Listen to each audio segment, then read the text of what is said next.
Olá pessoal, tudo bem com vocês? Bom, continuando nosso bate-papo, que nós estamos falando sobre desenvolvimento e subdesenvolvimento, tá? O conteúdo de hoje nós vamos trabalhar com algumas temáticas específicas, tá? Sobre distribuição de renda e riqueza, como mensurar a concentração de renda, tá? Algumas formas de mensuração. E também nós vamos trabalhar com política distributiva e seus instrumentos. Tá? Bom, começando pela distribuição de renda e riqueza. Né? Primeira coisa que a gente tem que ter em mente é que há uma enorme diferença entre renda e riqueza. Tá? Riqueza é tudo ativo físico existente. Tá? Então, por exemplo, assim, se você tem uma moto, se você tem um carro, se você tem um apartamento, se você tem um computador, né? Se você tem, sei lá, um barco, se você tem uma ilha, você tem um prédio, tá? Isso é riqueza. Ou seja, são ativos que você acumulou, tá? Ao longo de sua vida. Isso vai ser sua riqueza. A renda é tudo aquilo que você aufere ao trabalhar. Tá? Então, é a sua forma de rendimento, por assim dizer. Ou seja, eu trabalhei e como rendimento do meu trabalho, fruto do meu trabalho, eu vou ter minha renda. Tá? Isso é importante, por quê? Porque riqueza ela pode ser construída, tá, ao longo do tempo e pode ser destruída ao longo do tempo. E a renda é aquilo que é fruto do seu trabalho. Tá? Em termos de país, é a mesma coisa. Então, riqueza é tudo, né? Riqueza de um país é tudo aquilo, todos os ativos físicos que um país tem. Né? Então, suas riquezas minerais, suas riquezas de biodiversidade, tudo isso, tudo, tá? Dentro do território é considerado uma riqueza. Já a renda é tudo aquilo que é produzido, né, fruto do trabalho, ou seja, fruto da utilização dos recursos produtivos, tá, dentro de um determinado período de tempo. O foco da nossa discussão não vai ser não apenas a discussão da riqueza, mas sim também a discussão da renda. Tá? Por que esse assunto ele é importante? Porque, primeiro, né, esse papo, né, essa conversa de que existiria, tá, a possibilidade da sociedade ser meritocrática, dada a atual arquitetura social, é impossível.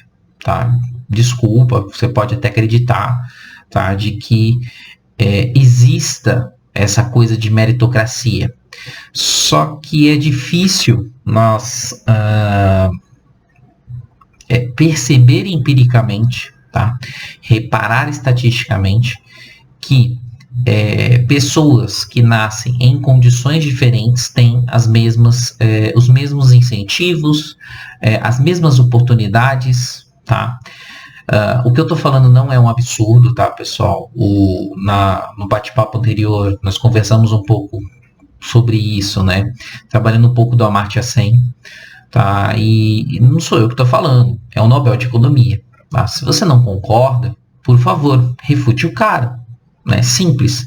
Escreva um artigo, tá? De preferência acadêmico, e refute a ideia dele, né? De que fale que a meritocracia funciona para todos. Tá? Porque, primeira coisa é que meritocracia, existem bons exemplos? Existem. Só que eles não são regra, eles são exceção. Né? Ao passo que você tem 1, 2, 10 caras que fizeram muito sucesso, você tem milhões de fracassados. Né? Então, o que está errado é que nós não estamos olhando o número total. Nós estamos olhando a exceção e achando que essa exceção é a regra. E, na realidade, ela não é. Tá? Então, esse é o primeiro ponto, que tem que ficar bem claro. Tá? Então, discutir distribuição de renda e riqueza é um tema primordial. Por quê? Porque se a renda, né, e a riqueza ela não é oferida de maneira igual para todo mundo, nem todo mundo tem acesso a isso, tem que haver mecanismos que vão distribuir isso de uma melhor forma. tá? Então, como eu coloco aqui, né, a distribuição de renda não é resultado apenas das rendas obtidas, né, por meio dos fatores de produção, mas também ela está condicionada à ação do setor público, né, mediante o estabelecimento de impostos e subsídios. Tá? Então, é para isso que o Estado serve. Né? Embora algumas pessoas acham que o Estado é malvadão, né, na realidade ele é fundamental, tá, para o bom funcionamento do sistema. Tá? Então é por isso que se cobra impostos. Mais para frente eu vou discutir um pouquinho sobre isso, né, nessa sistema tributário. Tá? Aguenta aí. Uma das coisas que nós temos que também colocar na nossa linha de raciocínio é que para eu mensurar a distribuição de renda, eu tenho que ter duas formas de distribuição, né? Ou seja, existem duas formas de medir. Tá? Uma delas é a distribuição funcional e a outra é a distribuição pessoal. Tá? A distribuição pessoal, como ela já diz, ela verifica o rendimento que pessoas e famílias recebem, ou seja, como que a renda ela é repartida entre os diferentes estratos sociais. Ou seja, quanto que os ricos ganham, quanto que a classe média ganha, quanto que os pobres ficam. É isso. Tá? E já a distribuição funcional, ou seja, a renda ela está caracterizada dentro de sua função, dada o fator produtivo que está sendo remunerado, ou capital ou trabalho. Tá? Países em que a renda ela é oferida em grande parte pelo capital, significa que o país é mais desenvolvido. E se for grande parte é remuneração do trabalho, significa que ele é menos desenvolvido. Tá? Tem essa característica. Não é uma determinação, mas é um fato empírico. Tá? Empiricamente falando, você entende essa distribuição. Tá? Então, primeira coisa que nós vamos fazer agora é ver graus, né, como mensurar concentração de renda. Tá?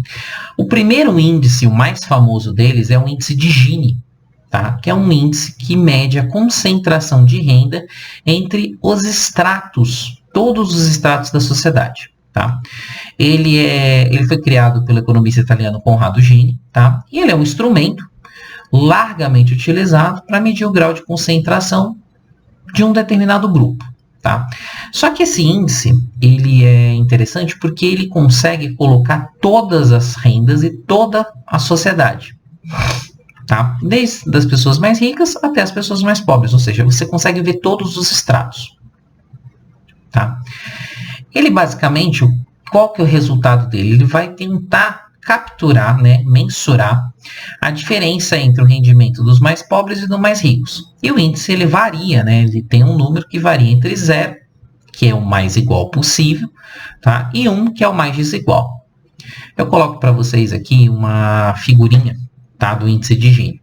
Essa figura, você tem no eixo vertical a proporção acumulada da renda, ou seja, de 0 até 10 é os 10%, de 0 até 20 é os 20% de renda, 0 até 30, 30%. Então, como que vai sendo galgado essa captura de renda? Tá? E no eixo horizontal, ela fica a proporção da sociedade, ou seja, a proporção acumulada da população. Então, de 0 a 10 é os 10% da população, de 0 a 50 é 50% da população, de 0 a 100, população como um todo. Tá? Acumulada. Então, ela sempre vai acumulando. Tá?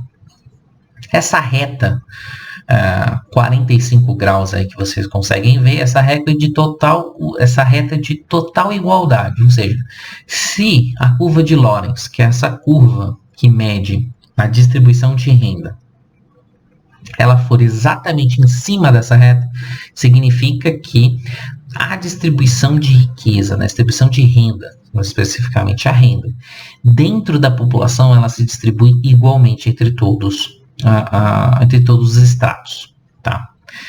Já se essa curva ela for, né, ela começa a mostrar uma barriga, né, uma barriguinha, tá? Vai ficando mais gordinha, tendendo a 1, o que acontece?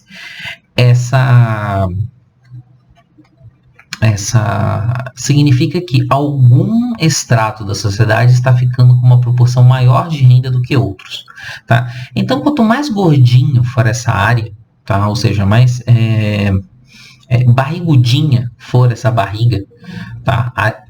A área de concentração é o cálculo, o índice de Gini é o cálculo do tamanho dessa barriga, tá? Se ela tender a 1, né, se ela for para 1, significa que ela ocupa esse espaço todo, a barriga ali ela está completamente ocupada.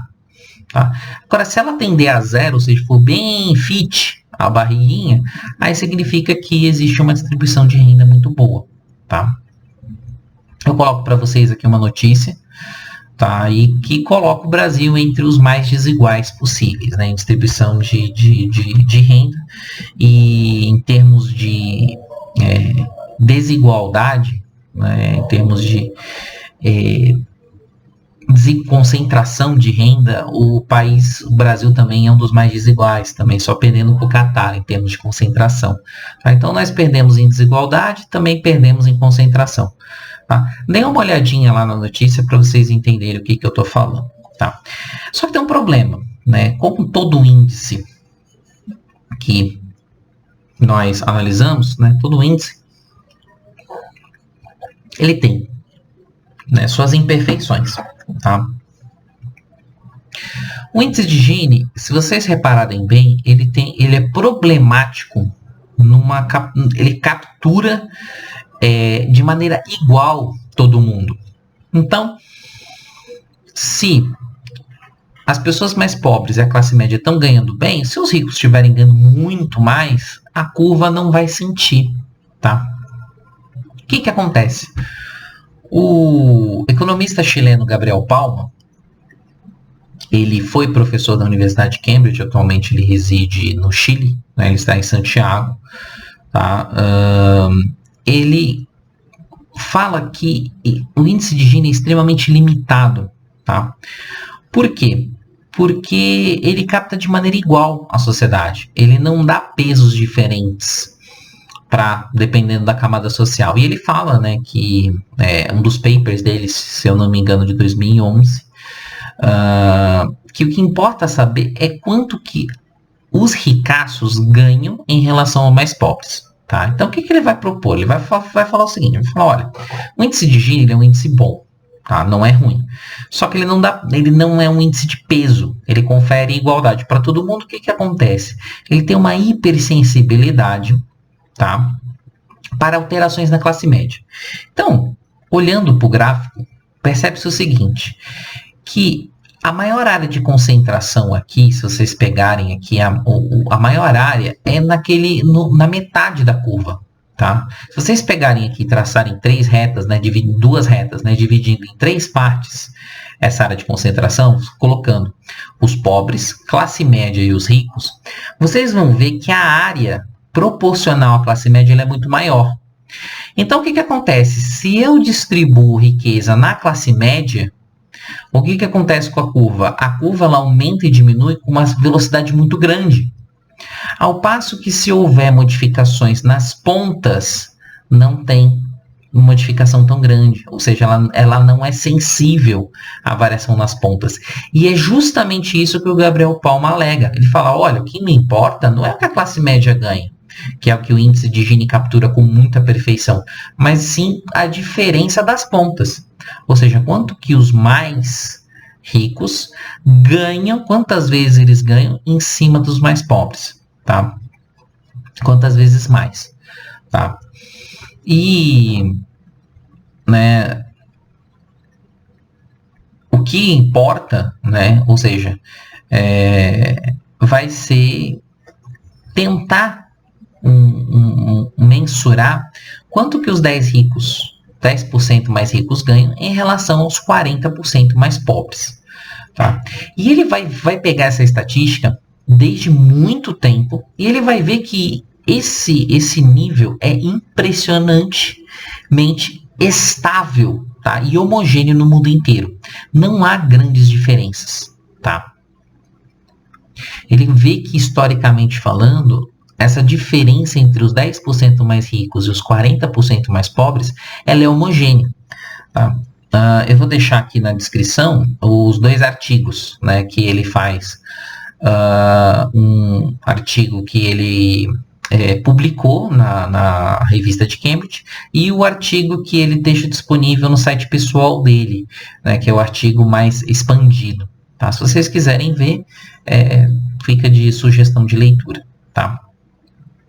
E aí, ele propõe, né, que o índice de Gini, dada essa condição, ele não conseguiria capturar, né? Então, o que ele pensa? Né? Ele fala, olha, um índice como, por exemplo, o índice de Theil seria interessante. Índice de Theil, pessoal, um índice que nós economistas utilizamos em economia industrial para medir graus de concentração. Tá? Vamos supor que existem 3, 4 empresas que dominam um determinado setor. E a gente quer saber qual é a fatia de cada empresa. Para isso se utiliza um índice de Theil, tá? Que aí eu consigo auferir peso, né, para aquelas empresas que são mais, dominam mais o mercado, elas têm mais peso na composição do índice, enquanto que empresas que têm menos peso, elas têm menos participação de mercado, elas têm menos peso no índice. E o que acontece é mais ou menos isso, né? O índice de Theil seria uma forma de medir. Só que o Palma, ele diz, olha, tudo bem, é um bom índice, né? Ele é mais sensível aos extremos, só que erros frequentes de mensuração, dificuldade estatística de obter dados nos extremos, não digo dos extremos mais pobres, porque esse é fácil eu encontrar dado. O problema é no topo da pirâmide, que esse é muito difícil. Tá? Só para vocês terem ideia, o Brasil, até o ano de 2010, 2011, antes da promulgação da lei da transparência, Receita Federal não divulgava dados de renda, né, de recepção de renda, ou seja, a gente não conseguia saber os estratos mais ricos da sociedade quanto que ganhavam de renda, porque os dados eram caixa preta. Tá? A partir de 2012, 2013, a Receita Federal ela não disponibilizou o banco de dados. Né? O que é uma pena, tá? Não porque eu quero saber o quanto que ganha cada CPF, mas sim porque, ao contrário, né, do que é feito, né, nos Estados Unidos, né, os Estados Unidos eles disponibilizam os dados de cada contribuinte sem eu conseguir identificá-los. Então eu sei que ele é o contribuinte número 1, por exemplo, mas ele tem um CPF lá dele. Então é como se fosse o cara da Receita Federal nos Estados Unidos. O que ele faz? Ele pega lá a sequência de CPFs, né, do registro do número deles lá, que não é CPF, mas é um número muito similar ao nosso, e vai atribuindo uma série lá, 1, 2, 3, 4, 5, entendeu? Apaga a coluna do identificação e disponibiliza aquele dado. Então eu sei que o contribuinte número 1, ele é uma pessoa homem, da faixa etária tal, que tem uma renda anual de $60 mil, né, que trabalha em 2 empregos e que, entendeu? Então, lá é assim. Aqui no Brasil a gente não tem essa disponibilidade de dado. E o que acontece? A gente não consegue saber. Quer dizer, não conseguia saber. A Receita Federal começou a disponibilizar dados, não dados brutos, mas dados refinados. Então, o que eles fizeram? Eles começaram a disponibilizar estudos mostrando o quanto que, né, os auditores fiscais começaram a fazer estudos de porcentagem, né, classificando, olha, quanto que os mais ricos, os 10% mais ricos ganham de renda na média. Quanto que o 1% mais rico ganha? Quanto que o 0,1% de ricos ganham? E eles foram fazendo essa comparação, tá? Disponibilizando esses dados. E o que aconteceu é que depois disso começou a chover um monte de dados, foi muito interessante. Inclusive o Palma é um cara que se beneficiou na pesquisa dele. Em 2013 ele atualiza para esses dados novos disponibilizados. Tá? E aí ele fala, olha, essa sugestão, né, de medir essa relação dos 10% mais ricos e 40% mais pobres, que é onde a coisa pega, né, é a melhor forma. Além de ser um índice fácil de fazer, é muito mais fácil que o índice de Gini, porque o índice de Gini é um cálculo de área com uma área em curva. Então eu tenho que saber a função da curva de Lorenz e aplicar uma integral. Tá? É um rolo, esqueçam, um negócio assim, tem uma formulinha pronta que dá para fazer, mas sinceramente não é um dos melhores jeitos. O pessoal calcula porque todo mundo é um grau de comparação, mas o índice de Palma ele é um índice que já está pegando bastante, inclusive o Banco Mundial já adota, a própria ONU já adota o índice de Palma como um bom índice para captar essas imperfeições, né? E aí ele diz, né, que no ano de 2011, 2012, que foram os primeiros dados, né, os 10% mais ricos no Brasil ganham em média 15,4 vezes mais do que os 40% mais pobres. Tá? Se vocês pegarem aí salário, né? Se vocês pegarem lá, quanto que ganham os 50% mais pobres? Ganham R$ 450 por mês.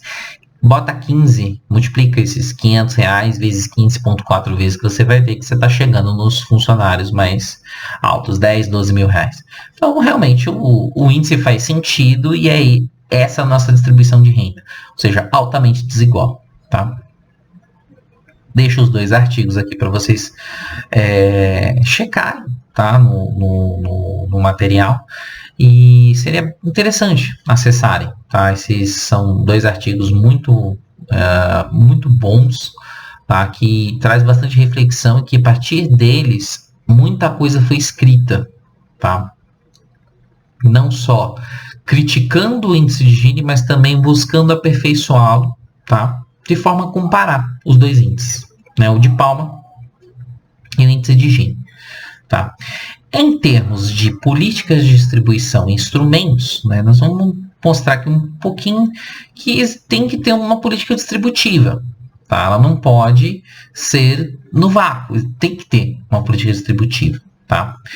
Então, políticas de distribuição, né, distributivas, né, um conjunto de medidas que tem por objetivo principal modificar a redistribuição de renda entre indivíduos ou grupos sociais. Por quê? A partir do momento que alguém acumula muito ou um grupo acumula demais, significa que outra parte está deixando de acumular, está deixando de ter. Né? Então, esse aumento de abismo social pode gerar problemas, né? Violência, tá? Desigualdade, crescimento desenfreado das cidades, né? Criação de favelas, aumento por exemplo, quando você tem uma distribuição de renda muito ruim, né, você pode ter problemas sociais em relação a drogas, ao alcoolismo. Então, assim, uma distribuição mais equânime de renda traz muitos benefícios, tá? Malefício não traz. Isso eu posso garantir para vocês, que países igualitários dificilmente têm problemas por exemplo, violência. Tá? Vocês pegarem, por exemplo, o Japão, países nórdicos, Suíça, até mesmo a França, que ultimamente tem tido muitos problemas, a Alemanha, tá? São países que são mais igualitários, tá? E índices de violência são baixíssimos. Tá? Ao passo que países com alta desigualdade social, tá? Presente no Brasil, por exemplo, você tem um índice de violência maior, tem problemas, a arquitetura urbanística muda, isso tudo influencia, né? Então, é importante a gente analisar esse tipo de coisa, tá? O primeiro instrumento, o mais direto deles, que deveria ser imprescindível, é o sistema tributário. Nossa, mas o sistema tributário é uma política distributiva? E não é ao mesmo tempo. Porque quando ele funciona, o sistema tributário, ele é muito bom.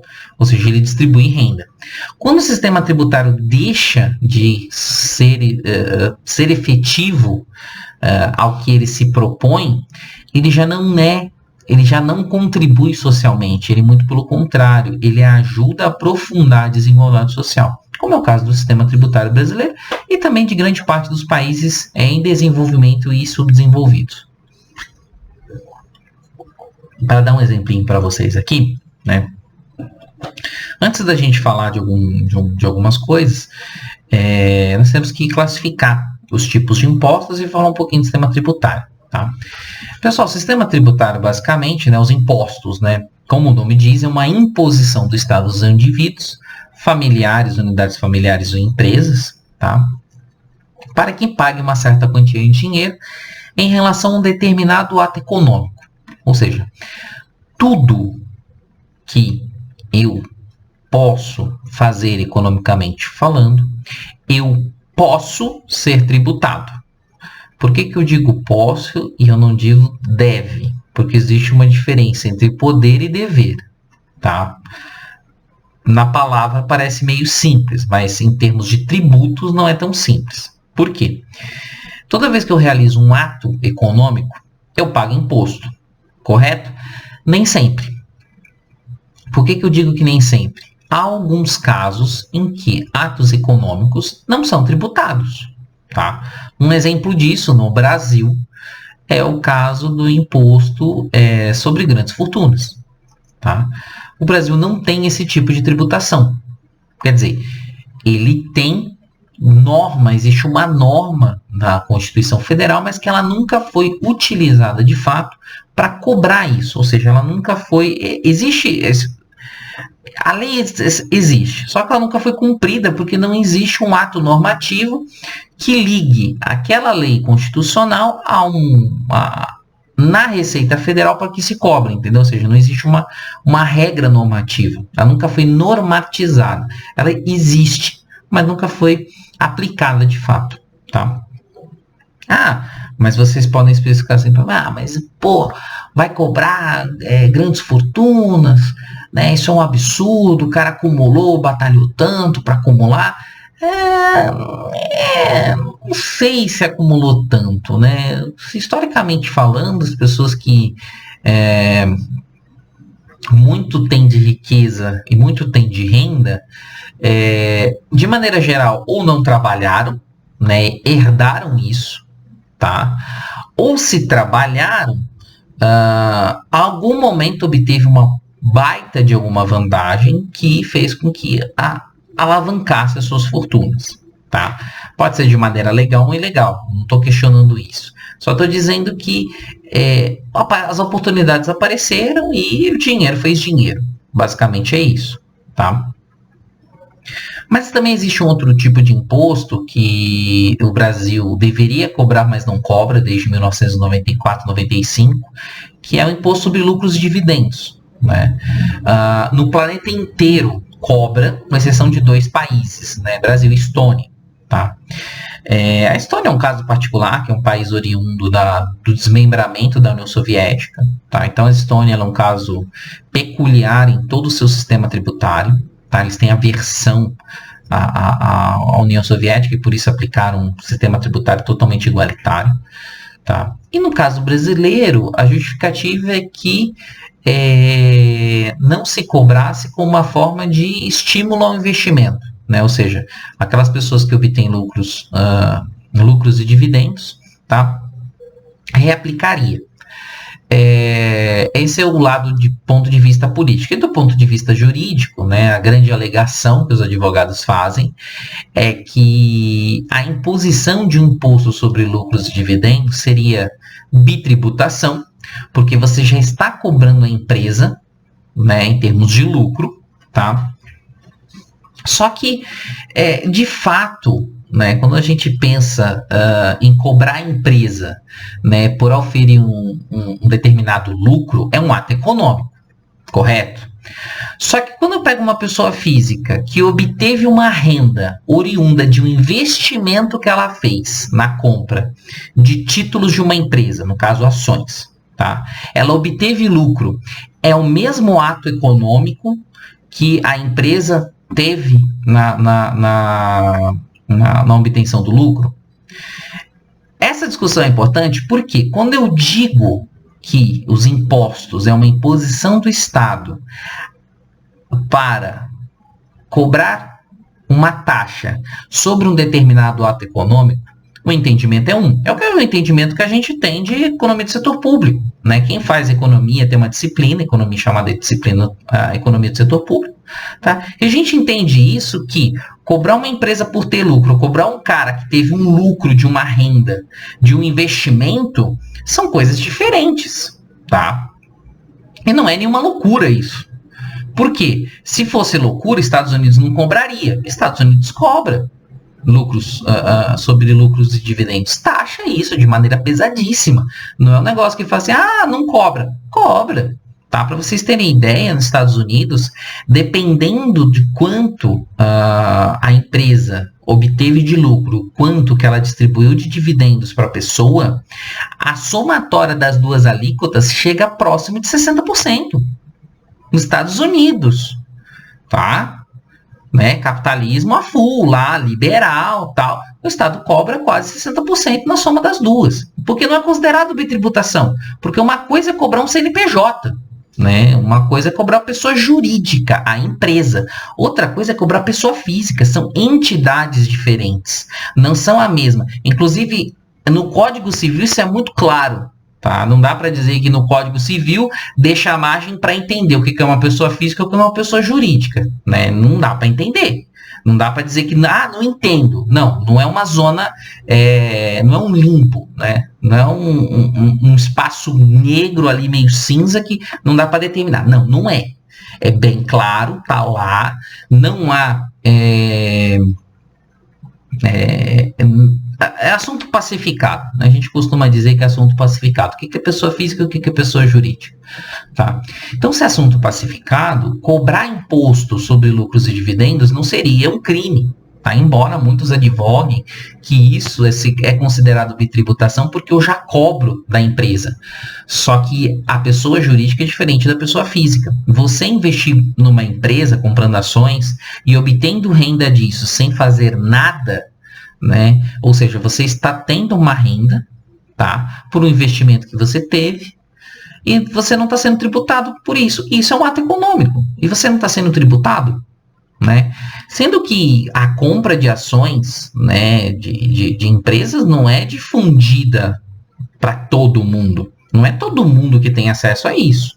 Tá? Embora nos últimos tempos tenha se tornado uma coisa muito mais prática, muito mais simples e rápida das pessoas realizarem, né, inclusive com a queda recente da taxa de juros, isso se tornou uma facilidade, por assim dizer, abrir contas em corretoras e você fazer seu investimentozinho lá de 50, 100 reais todo mês para você comprar ações, títulos do governo, né, debêntures, que são títulos de dívida de empresas, derivativos, opções. Tudo isso tem se tornado mais fácil. Só que não é todo mundo que faz. Tá? Por quê? É simples. Basta saber que o Brasil é um país altamente desigual, tem uma desigualdade tremenda, e que mais de 50%, quase 2/3 da população brasileira vive com até R$450. Então, assim, essa pessoa tem duas opções. Ou ela come e sobrevive, ou ela poupa. Ela não pode fazer os dois ao mesmo tempo, porque senão ela vai deixar de existir. Tá? Então, por essa questão muito simples, lucro e dividendo não é em cima de todos. Tá? E se você está sendo contra, você pode ser considerado um cara rico, então. Né? Você está considerado ali no topo da pirâmide, pelo menos acima de 20%, 25%, então, porque, né, grande parte da população não vai pagar isso, né? Porque não tem como investir. Ou ela come, ou ela investe, né? Ela poupa, por assim dizer. Tá? Então essas coisas têm que ficar claro, porque senão a gente começa a nos apegar a discursos prontos que são audíveis, tá? São muito bonitos no nosso ouvido, tá? Só que a prática não condiz com a realidade, tá? Por incrível que pareça, a prática não condiz com a realidade. A prática não condiz com o que está por trás.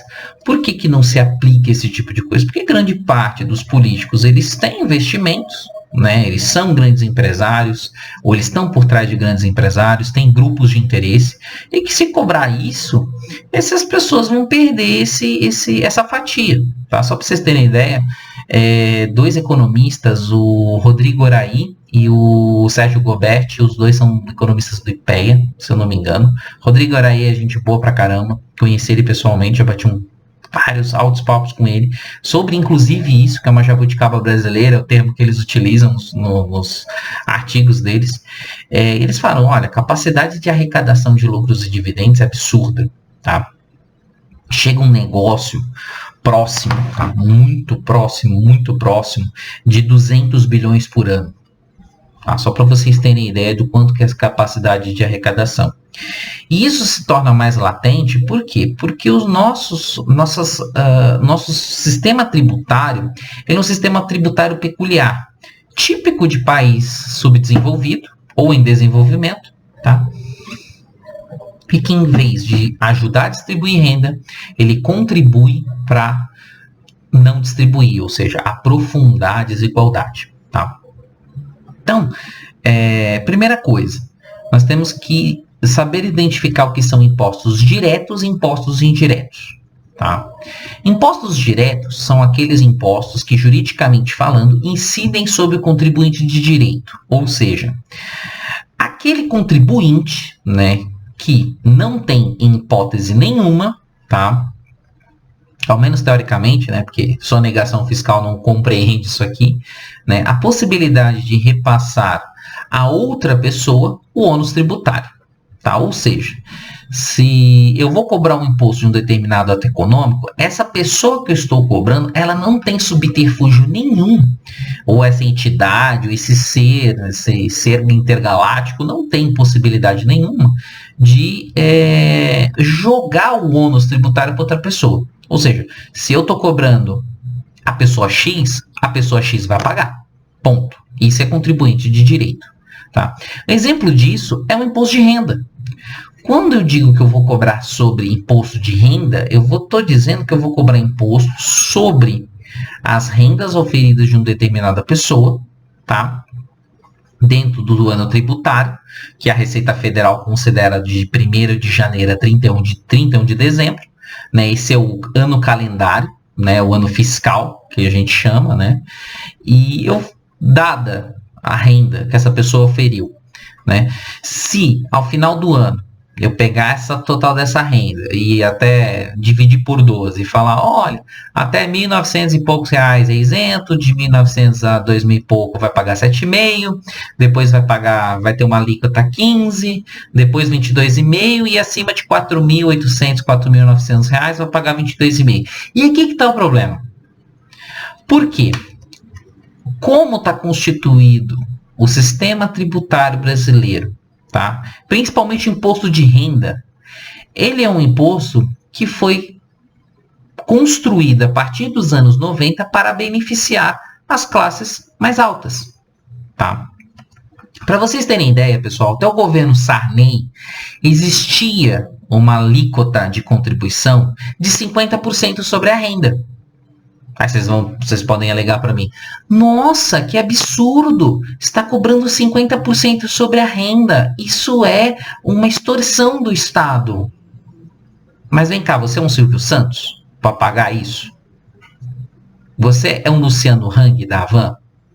Você é o seu Luciano Huck para pagar isso? Não. Então, se você não se enquadra em nenhuma dessas categorias, então você pode ficar sossegado que você não vai pagar essa alíquota. Fique tranquilo. Os países desenvolvidos, até mesmo Estados Unidos, que é um país capitalista, cobra uma alíquota de 39% sobre as faixas de renda. Tá? E assim, são faixas de renda razoáveis, tá, pessoal? Mais de 1 milhão, mais de 1 milhão para cima. Tá? A Europa, a mesma coisa. Você chega... países nórdicos, França, a alíquota teto de imposto de renda chega a 40%, 45%, às vezes 50%, 55%. Noruega, Finlândia, Dinamarca, se não me engano, os países nórdicos é todo alíquota de 55%. Alíquota teto, tá, do imposto de renda. Mas não é uma alíquota teto acima de 5, 6 mil reais. A alíquota teto dos caras é cobrando 55% de renda anual de mais de 1,5 milhão de dólares, 2 milhões de dólares, 3 milhões de dólares.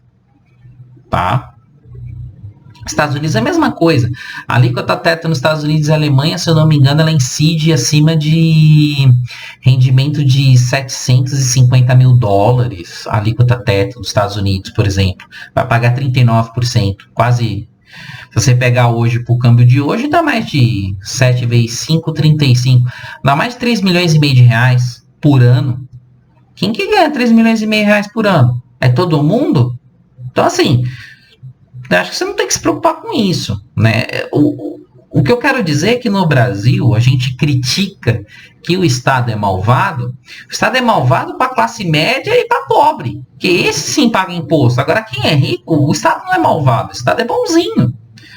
Porque você está pagando, se você for um funcionário aí, trabalha, ganha seus 5 mil, 6 mil reais, você já está pagando 27,5% de imposto de renda. A mesma coisa que um cara milionário, né, bilionário brasileiro, vai pagar. Aí eu pergunto, é justo? Né? Se você achar justo, ótimo. Fecha o vídeo, nem precisa ver o resto, entendeu? Porque aqui não é para você. Agora, se você não acha isso justo, fala, poxa, peraí, tem alguma coisa errada. Aí a gente tem que discutir. Ou seja, nós temos que reconstruir as faixas de alíquota de imposto de renda. Pessoal, só para vocês terem ideia, a alíquota das faixas não são corrigidas pela inflação quase 20 anos. Os auditores fiscais da Receita Federal já fizeram pesquisa dizendo que para eu corrigir as tabelas, eu tenho que fazer correção de quase 100% nas faixas. Então hoje, uma alíquota teto que está batendo 5 mil reais, né, acima de 4.900, 4.800 alguma coisa, já está pagando a alíquota teto, o correto seria eu aplicar quase 9 mil reais para o cara começar a pagar a alíquota teto. Vocês entendem isso? Então, assim, o Brasil, cada vez mais, ele está taxando, está diminuindo a renda de tal forma que eu estou cobrando cada vez mais as classes mais baixas de renda e deixando com que os ricos tenham sempre aquela mesma tributação, 27,5%. Tá? No Brasil, antes do governo Lula, para vocês terem ideia, tá, pessoal? Antes do governo Lula, só tinha 2 faixas de contribuição. Tá? 15% e 27,5%. Pode parecer absurdo, mas só tinha 2 faixas. Antes do governo Fernando Henrique, do governo Sarney, se eu não me engano, tinha 5 faixas de contribuição. Isso foi simplificado para 2 no governo Fernando Henrique. Tá? E com o Lula, se eu não me engano, 2005, 2006, há uma mini reforma fiscal, e nessa reforma fiscal se criam 2 novas alíquotas intermediárias. Metade de 15, inventaram uma alíquota de 7,5%, que ajudou bastante a classe média, e inventaram uma alíquota intermediária entre o 15 e 27,5%, de 22,5%. Tá? Então essas faixas, né, 4 faixas, deu um baita alívio para muitas pessoas, né? A injustiça tributária diminuiu bastante, tá? E aí você conseguiu bastante. Só que assim, ainda é muito aquém do que deveria de fato ser. Porque se você pegar, por exemplo, Estados Unidos, todo mundo paga imposto de renda. Tá? Até aquele cara que não tem renda, ele tem que pagar um imposto de renda para manter lá. Mas o cara paga irrisório. Tá, para vocês terem ideia, o cara vai pagar 2%, acho que é 2,5% a primeira faixa. E nos Estados Unidos são 7 faixas. Assim como na Alemanha. A Alemanha são 7 faixas de contribuição. Países nórdicos são 8 faixas de contribuição. Tá? 8 faixas. Então, assim, o que deveria ser feito? Uma reforma ampla, em que você ampliaria o número de faixas, começaria, sei lá, com 2,5%, 3%. E ampliaria 3%, 2,5%, 7,5%, 12,5%, 15%, 17,5%, 22,5%, 30% e 40%. Entendeu? Pronto, ou 45%. Tá? Mas, vou cobrar 45%. Só aquele cara que oferia acima de 10 milhões de reais por ano de renda. Sabe quantas pessoas vai pegar isso aí? Se pegar umas 200 pessoas é muito. Mas o cara vai pagar lá a contribuição, lá, 45%. Pô, mas vai pegar... o cara teve renda, né? Poxa. Tem uns livros de autoajuda bem legais, fala sobre essa mudança de pensamento fiscal. Se você está pagando altíssimas alíquotas de imposto de renda, não fala que o Estado é malvado. Sinta-se feliz porque você está pagando um baita DARF por causa disso. Porque você é privilegiado. Você está sendo extremamente rico. Tá? Então não critique o Estado. O Estado ele precisa de impostos. Quem paga a justiça para manter a sua propriedade privada são os impostos. É ela que mantém o direito ao seu bem, à sua riqueza. Certo? Se amanhã depois você perder o emprego, tiver que processar por algum problema que você teve com seu patrão, é graças à justiça, embora a reforma do trabalhista tenha tirado muitos dos direitos. Mas isso é uma outra questão, não comporta aqui o vídeo. Tá? Mas é uma coisa que o Estado faz. O Estado te dá esse direito de você questionar. O Estado te defende se você foi lesado em alguma relação econômica. Se você foi lesado, foi enganado, te entregaram alguma coisa errada, não te entregaram o serviço correto, você pode procurar seus direitos. O Código de Defesa do Consumidor está aí para isso. É o Estado malvadão. Então o Estado não é malvado, entende? O problema é que no Brasil a gente demonizou o Estado e esqueceu que ele faz coisas boas também, gera bens públicos. Tá? Então, essa questão parece ser muito ampla, mas ela é fundamental para a gente entender muita coisa. O outro tipo de imposto, pessoal, são os impostos indiretos. E aqui que está o problema. Tá? O Brasil não cobra muito bem impostos diretos, porque basicamente é 30%, 33% da arrecadação vem de impostos diretos.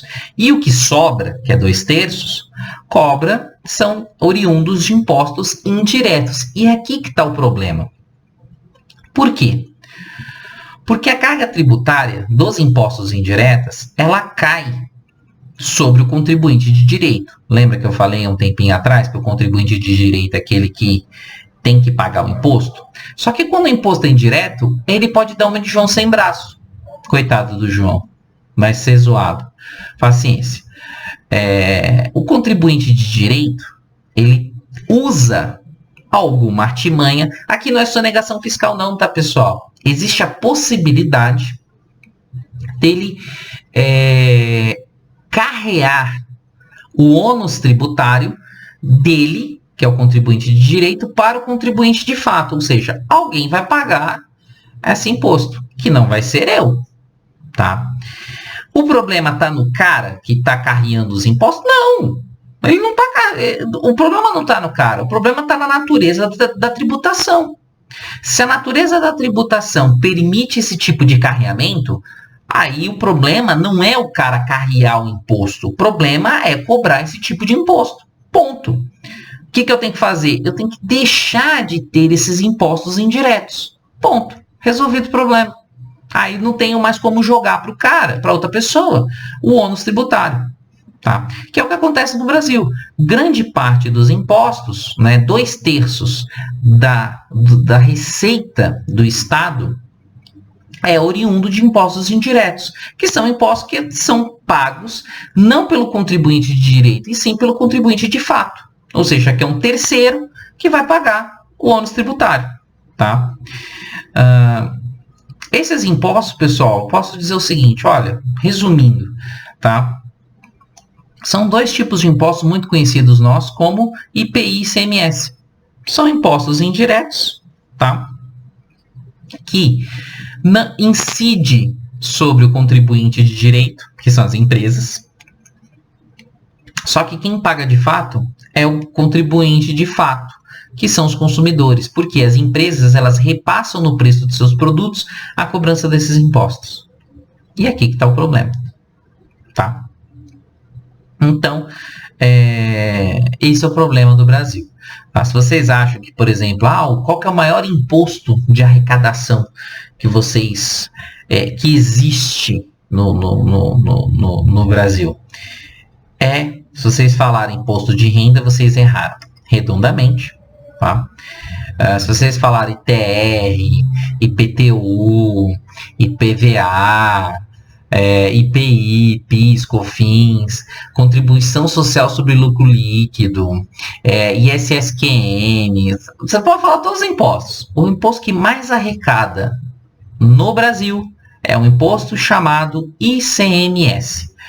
Aí vocês vão, não, mas espera aí, ICMS é estadual. Se eu somar os 26 estados, mais o Distrito Federal, na arrecadação, dá mais de 1 trilhão de reais de arrecadação para os estados. Por quê? As alíquotas são extremamente absurdas. 30%. As alíquotas. Tá? Combustíveis, 30%, 35%, 40%. Só para vocês terem uma ideia, uma noção. Tá? Então, ICMS é a maior tributação que tem. tá? Então, e ele é um imposto que tem como característica ser um imposto regressivo. Por quê? Né, que é a nossa terceira classificação. Ele é um imposto que, além de eu conseguir repassar, eles são impostos que incidem em cascata. Tá? São impostos que criam injustiça social. Tá? Que é o 2/3 da nossa tributação, basicamente são impostos regressivos. Tá? São impostos que incidem sobre o sistema financeiro, que não é errado, não acho errado incidir sobre o sistema financeiro, mas no sistema financeiro base, né? Tinha que ser um imposto sobre operação financeira, sei lá, compra e venda de ações, compra e venda de derivativos, né? Esse tipo de coisa. Não trocar um cheque no banco, pagar um boleto, né? O nosso Mansueto de Souza, que era o responsável, queria adotar um sistema tributário sobre operações bancárias. Sabe esses absurdos, né? Não sou contra, mas esse tipo de tributação não pode ser alíquota alta, tem que ser alíquota irrisória, 0,00001%, porque não tem a caráter arrecadatório, tem caráter fiscalizatório, ponto. Se algum CPF, algum CNPJ está pagando boleto demais, tá fazendo operação financeira em cima, né, e que não condiz com sua renda, opa, tem alguma coisa errada. Aí se encara a malha fina, entendeu? Esse tipo de tributo tem que ser muito pensado. Imposto regressivo, ele não pode ter caráter arrecadatório, ele tem que ter caráter fiscalizatório, ponto. Tá? A CPMF era isso, só que a CPMF era muito alta, a CPMF. O 2,5% chegou uma época 5%. Tá? O ideal era o quê? Cobrar uma CPMF lá de 0,0001%. Tá? 1 vezes 10 a menos 5%. Pronto. Acabou. Mas vai dar centavo. Por quê? Até determinada faixa, até 1 centavo não cobra. Tá? Tem que completar 1 centavo, porque existe uma isenção tributária, dependendo do valor, tá? Que seria fundamental para baixas transações não cobrarem, e só começar a cobrar a partir de altas movimentações. E essas altas movimentações entrariam no cadastro do Banco Central, junto com a Receita Federal, para fiscalizar e bater o CPF de quem está debitando e quem está acreditando. Ponto.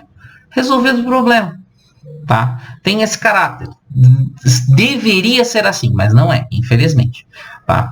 E no Brasil se arrecada muito com os impostos regressivos, né? ICMS, PI, PIS, COFINS, são impostos que eles incidem sobre consumo e produção, e isso onera demais. Por isso que os nossos produtos são caros. Não explica somente, tá? Não é o custo do Brasil, tá? Existe também uma questão de lucro Brasil, tá? As empresas, principalmente empresas multinacionais, cobram muito caro em território nacional. Tá? Exemplo bem simples, tá, pessoal? Toyota Corolla. O Toyota Corolla é vendido a 100 mil reais aqui. Quando chega no México, lá é o Toyota Corolla fabricado aqui. Quando chega lá, é 35 mil reais. Tá? Então, assim, não tem justificativa. Tá? Sei lá, acho que é 10 mil, 12 mil dólares. Tá? Não tem justificativa de preço. Então, né, tem certas coisas que a gente tem que também não só acreditar que o Estado é malvadão, tem que também acreditar que às vezes o empresário, ele gosta, né, um empresário multinacional gosta de meter a mão e chamar o brasileiro de trouxa.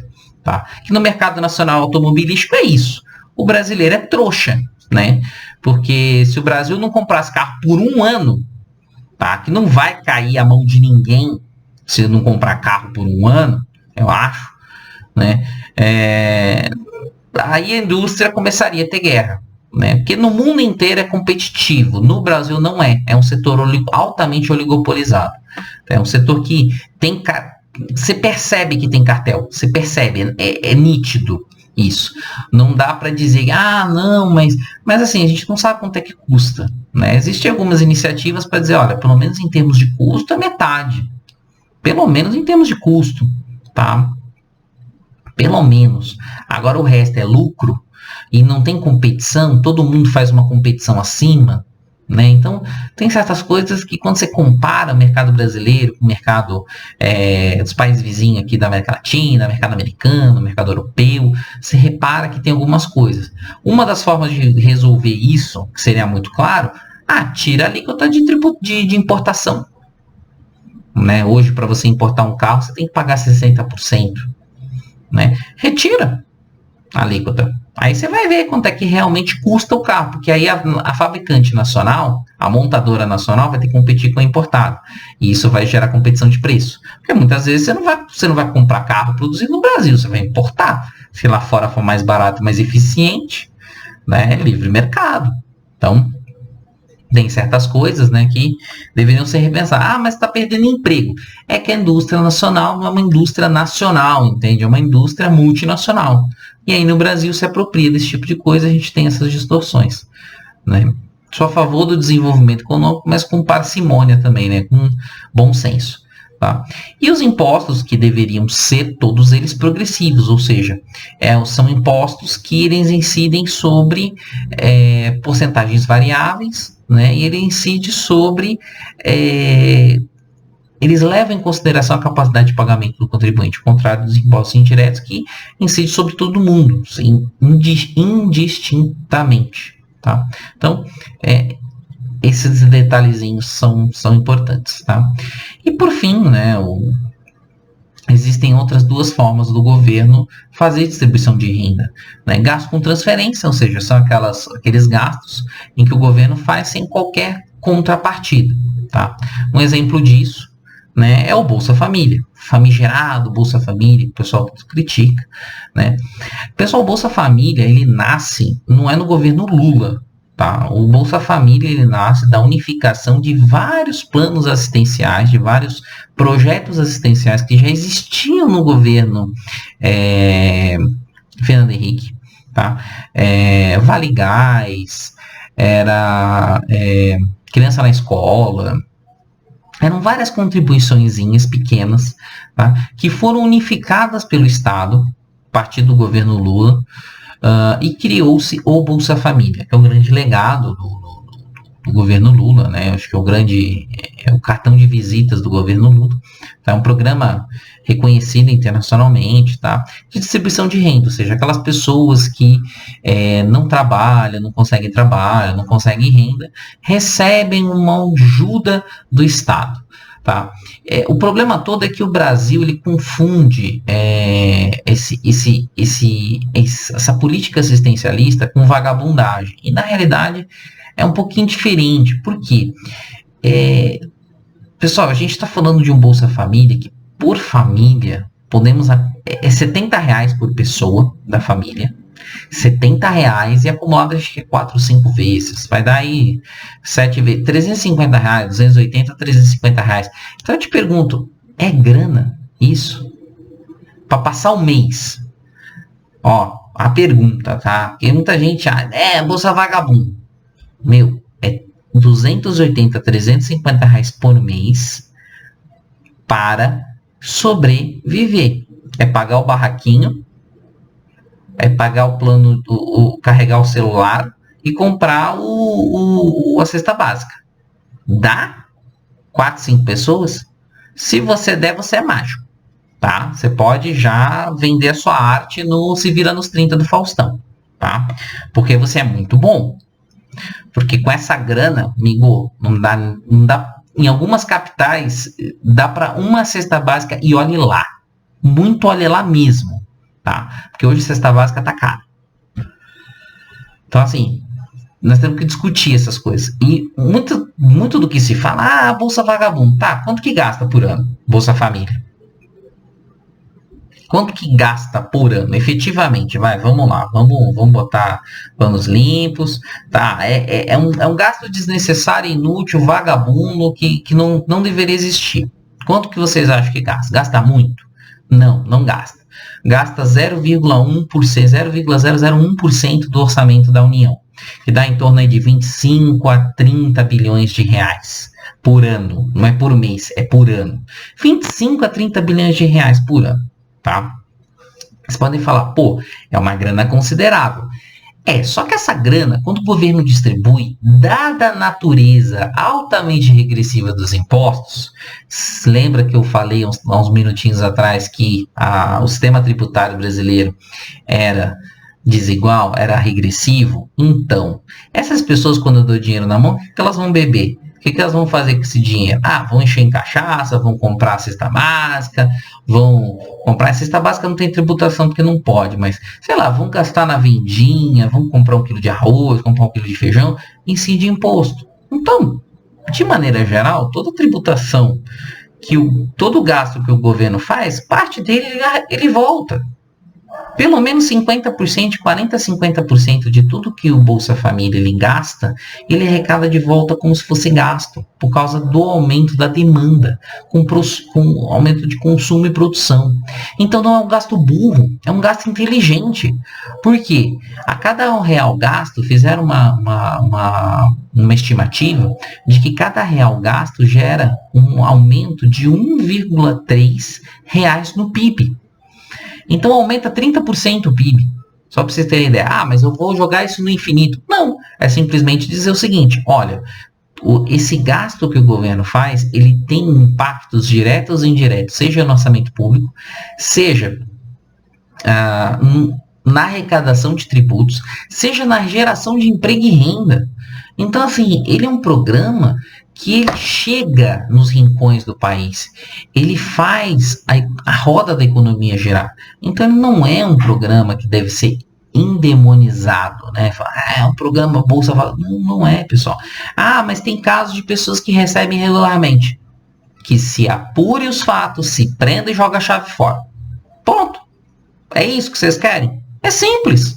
É só investigar. E chegar pro cara e falar assim, amigo, você recebeu irregularmente. Pronto. Vai pra cadeia. Ou vai fazer trabalho comunitário pesado. Entendeu? Vai asfaltar uma rua, vai tampar buraco. Pronto. Resolvido o problema. Se é esse o problema, se pune. A gente tem que parar com os negócios de culpar o Estado por um programa social que salva milhões de pessoas. Se amanhã depois você perder o emprego, tá, e precisar do Bolsa Família, graças a Deus que existe, porque em outros países não tem esse tipo de programa. Quer dizer, não tinha, né? Hoje já tem muitos países que têm esse tipo de programa graças ao governo Lula e seu grande exemplo. Né? Então, aquelas coisas. Gasto com transferência é um gasto razoável. Né? É muito pouco perante o que a gente gasta anualmente para rolar dívida, por exemplo. Tá? Então, são esse tipo de questões que nós temos que deixar bem claro. Tá? E a terceira forma do governo intervir é a intervenção direta no mercado, ou seja, tem dois tipos, né? Preço máximo e preço mínimo. Tá? Preço máximo diz respeito à intervenção no mercado, impondo preço máximo, por exemplo, combustíveis, aluguéis sociais. Tá? Então, existe esse tipo de condicionante, o governo usa. E o preço mínimo. Preço mínimo, pessoal, está relacionado ao salário mínimo. Tá? O governo tem preferência para intervir mais no preço mínimo do que no preço máximo. Preço máximo geralmente dá ruim. Já tentaram diversas vezes planos econômicos nos anos 90, 80, 90 e nunca deu certo o preço máximo. Tá? Fixação, tabelamento de preços, não funciona. Tá? Mas preço mínimo é um negócio que funciona. Tá? Salário mínimo é um exemplo disso. Salário mínimo é um preço mínimo, tá? Que paga minimamente da renda para aquelas pessoas a partir daquela renda mínima estipulada legalmente falando. Tá? A partir dos anos 60, teve uma escola, uma desgraça de uma escola econômica, que está tendo seus efeitos até hoje, chamado Escola de Chicago, tá? Com um senhorzinho careca chamado Milton Friedman, que para mim ele é um retardado mental, porque propor determinadas coisas para mim não é humanismo, né? Para mim um cara é um sacana fazer esse tipo de coisa, mas uma das coisas que ele advogava é que não deverias ter um salário mínimo. Por que isso? Porque o salário mínimo, né, ele inibe o mercado de poder cobrar, né, de poder contratar mais pessoas, tá, por um salário mais baixo. Essa era a grande justificativa dele. Só que ele esquece que o sistema capitalista não é bonzinho, não é um sistema bonzinho. Né? E eu acho que também ele não era. Ele fazia isso, mas eu não sei se era por mau caratismo. Não dá para dizer. Tem a sua lógica. Dentro do sistema da escola de Chicago tem lógica. Só que é uma lógica perversa. Por quê? As pessoas realmente elas se sujeitariam a receber menos. Só que o salário mínimo é uma constituição feita, né? Ela é uma instituição global, tá? Não é o Brasil que cobra só salário mínimo. Até nos Estados Unidos, que é o estado lá, ultracapitalismo, cobra. Tem salário mínimo, tá? E tenta mudar para você ver o que acontece. Tá? Tenta mudar a questão de salário mínimo na Europa para ver o que acontece. Tá? É quebra-pau, porque é uma instituição. Porque é o mínimo necessário para o cara sobreviver. E tem lógica isso. Porque se eu pagar menos, né? Como diria a Marx, tá, tudo bem, eu vou cada vez pagar menos salários, tá? Mas quem vai comprar o meu produto? Se eu produzo o produto para rico, eu não vou ter problema. Agora, se o meu produto é para pessoa de classe mais baixa, aí ferrou. Aí eu não vendo mais. Né? Ou seja, a lógica do capital inverte. Ou seja, a mercadoria não dá o seu salto mortal. Então tem que dar uma renda mínima. Tá? Para vocês terem ideia, essa discussão de preço mínimo, essa discussão que no Brasil, historicamente falando, ela surge com o governo Vargas, né, a partir de da década de 30, tá? O governo Vargas impõe isso, ditadura varguista impõe o salário mínimo, tá? Como uma forma de garantir, tá? Não só isso, tá? Nos anos 50, o Vargas também institui o 13º. Que ia quebrar as empresas. Só que tem um detalhe, o 13º, né, as pessoas criticam o 13º, que o 13º falam, engraçado, você sabe por que se cobra o 13º mês? Né, muitas pessoas não sabem da história, porque elas não fazem conta, as pessoas são ignorantes, né? As pessoas aceitam os discursos prontos, audíveis, e esquecem de entender. Você já ouviu falar que você recebe, né, o que é considerado mês para as pessoas de rendimento de salário? 22 dias trabalhados, né? Mês de 4 semanas. E aquele mês de 5 semanas que tem? Você recebe por esse trabalho a mais? Não recebe, não é? Porque vocês recebem pelo padrão 4 semanas, 22 dias úteis. Se tiver mais de 22 dias úteis, o patrão te roubou o dia. Não, amigo. O patrão vai te pagar no final do ano lá como forma de 13º. Por que não há essa discussão, por exemplo, de pagar a mais ou a menos, né, o 13º salário, por exemplo, nos Estados Unidos? Porque lá não é remuneração mensal. É remuneração semanal. Se você trabalhar 52 semanas, você vai receber por 52 semanas. No Brasil, como a remuneração é mensal, existe uma distorção dada a natureza dos meses. Então, lá no final, o patrão vai ter que te pagar como? Não é uma compensação. É um bônus, o patrão tá te pagando. Não, amigo, o patrão tá te pagando simplesmente por um trabalho feito não remunerado durante o ano inteiro. E que detalhe, o pessoal critica tanto o 13º, mas tem lojista, associação comercial de várias cidades e estados, dão graças a Deus pro 13º, porque é o que movimenta no Natal. Para comprar o panetone, para comprar os presentes para as crianças, né? Então assim, aí não reclama, fala, não, tem que ter o 13º, que, né, a economia gira, né, não sei o quê, né? Então assim, então para de falar groselha, por favor, vamos buscar a natureza dos fatos, né? Acho que é isso que é importante a gente ter em mente, que a gente tem que entender como que se constitui as leis, principalmente lei trabalhista, para a gente entender que, olha, o salário mínimo, é uma coisa boa, porque é o mínimo de remuneração. E detalhe, pessoal, R$ 1.045, que é hoje, dia 31 de maio, tá? De 2020. R$ 1.045. Divide essa birosca por 5,30 para vocês verem quantos dólares dá. Não dá nada. Não dá nada. Se der $200 é muito. Dá menos de $200 o nosso salário mínimo. Hoje é o câmbio atual. Pessoal, o salário mínimo nos Estados Unidos chega a $1.200.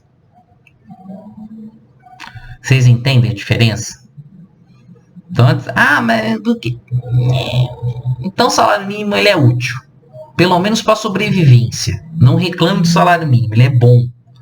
Tá? O problema não é o salário mínimo. A gente tem problemas muito maiores. Não é o salário mínimo que quebra o país. Não é o salário mínimo. Antes da gente discutir salário mínimo, se ele é o ideal ou não, a gente tem que discutir outras coisas. Alíquotas de sistema tributário, nós temos que discutir. Nós temos que discutir gastos inúteis do governo, melhorar a transparência cada vez mais, coisa que está sendo piorada, né? O Estado até 2016 era malvadão e tinha transparência. Agora que ele é bonzinho não tem transparência. Vai entender, né? A lógica. Não tem transparência. Né? A gente não sabe os gastos. Então, assim, tem certas coisas que a gente tem que parar e pensar. Se a gente parar e pensar, fala, opa, peraí, tem uma coisa errada aqui. Então, essa discussão, salário mínimo é o que quebra o país. Falaram a mesma coisa quando se implementou o 13º. E hoje é o que, graças a Deus, em movimento Natal. Graças a Deus que muitos de vocês têm um bico no final do ano. Um freelancer de final de ano. Pega um biquinho lá numa lojinha do shopping. Né? Se Deus quiser, se estimulam mesmo, vão ao extremo, trabalham pra caramba, mostra serviço e podem ficar pelo resto do ano, né?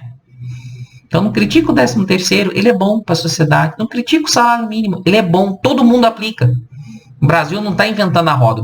O problema do Brasil é que o Brasil está 30, 40 anos atrasado em relação à discussão teórica econômica no planeta. Enquanto que lá fora está se discutindo renda mínima, aqui a gente está discutindo privatização, algo que não deu certo lá fora, já voltou tudo atrás. Falou, gente, não dá certo isso aí não, deu errado, vamos voltar. O Brasil está atrasado na discussão teórica. A gente se pega velhas escolas, esquece que já houve novas modificações. Então, para discutir desenvolvimento econômico, a gente tem que ter clareza em algumas coisas. E essas são algumas discussões feitas, tá? Desculpa o vídeo longo, mas é que em termos de teoria, a gente acaba aqui na aula de hoje, ou seja, não tem mais parte teórica de apresentação. O que a gente vai fazer a partir de agora é analisar alguns artigos acadêmicos, tá? Relacionando essas questões, tributação, salário, distribuição, gasto com transferência, tá? Em relação ao desenvolvimento econômico, que é isso aqui que a gente vai fazer nos próximos encontros bate-papos. Tá bom? Então, é isso por hoje, tá? Falei pra caramba, espero que vocês tenham gostado do vídeo. Não esqueça de curtir, compartilhar e se inscrever no canal aqui embaixo, tá? E valeu, pessoal. Até a próxima.